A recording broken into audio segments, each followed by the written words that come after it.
नमस्कार मित्रांनो, मी सोमेश्वर डोंगरे तुमचं योजना मराठी टॉक या यूट्यूब चॅनलवर स्वागत करतो. तर मित्रांनो, आताच्या व्हिडिओमध्ये आपण पाहणार आहोत आर-टी-ए 2026 याचा निकाल आता जाहीर करण्यात आलेला आहे. म्हणजे ज्या विद्यार्थ्याचा नंबर या ठिकाणी आलेला आहे, त्यांची नावं तुम्ही या ठिकाणी चेक करू शकता.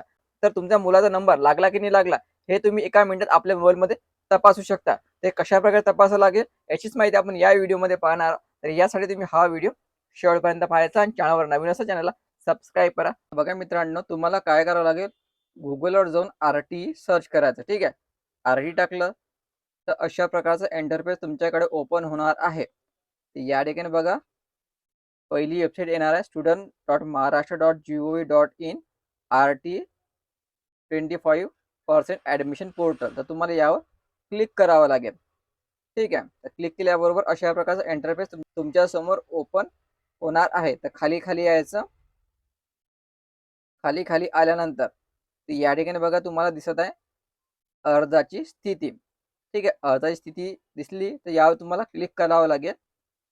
क्लिक केल्यावर तुम्हाला ॲप्लिकेशन नंबर या ठिकाणी टाकावा लागेल. जो काही तुमचा ॲप्लिकेशन नंबर असेल तो या ठिकाणी टाकायचा.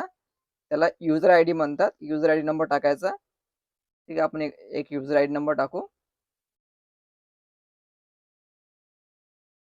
आपण या ठिकाणी युजर आयडी नंबर टाकला. युजर आयडी नंबर टाकल्याबरोबर या ठिकाणी जे गो दिसत आहे यावर क्लिक करायचं.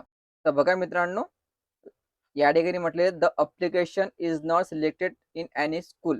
जर तुमच्या मुलाचा नंबर लागलेला असेल तर या ठिकाणी तुम्हाला सांगेल की तुमचा नंबर लागलेला आहे. जर नंबर लागला नसेल तर अशा प्रकारे मेसेज येणार आहे, this application is not selected in any school. म्हणजे तुमच्या मुलाचा नंबर या ठिकाणी लागलेला नाही आहे.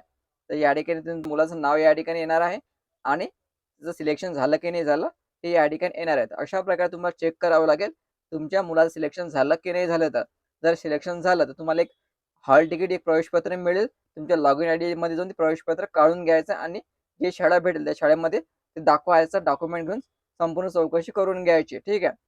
तर लक्षात ठेवायचं, आर-टी 2026चा निकाल या ठिकाणी लागलेला आहे आणि तुम्ही आपल्या मोबाईलवरच हा निकाल चेक करू शकता.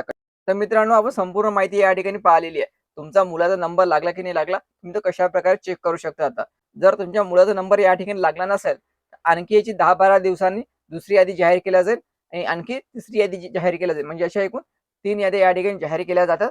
तिन्ही यादीवर तुम्हाला लक्ष ठेवणे गरजेचं राहणार आहे. पहिल्या यादीमध्ये नंबर आला नसेल, दुसरी यादी चेक करायची. दुसऱ्या यादीमध्ये नंबर आला नसेल, तिसरी यादी तुम्हाला या ठिकाणी चेक करणे गरजेचं राहणार आहे. एकूण 3 लिस्ट या ठिकाणी जाहीर केल्या जाते. तर तुमच्या मुलाचं नाव या ठिकाणी आलेलं असेल तर तुम्हाला प्रवेशपत्र डाउनलोड करावं लागेल आणि संबंधित शाळेमध्ये डॉक्युमेंट घेऊन जावं लागेल. ही प्रक्रिया तुम्ही लवकरात लवकर करून घ्यायची. तर व्हिडिओ महत्त्वाचा आहे, जास्तीत जास्त शेअर करा. धन्यवाद.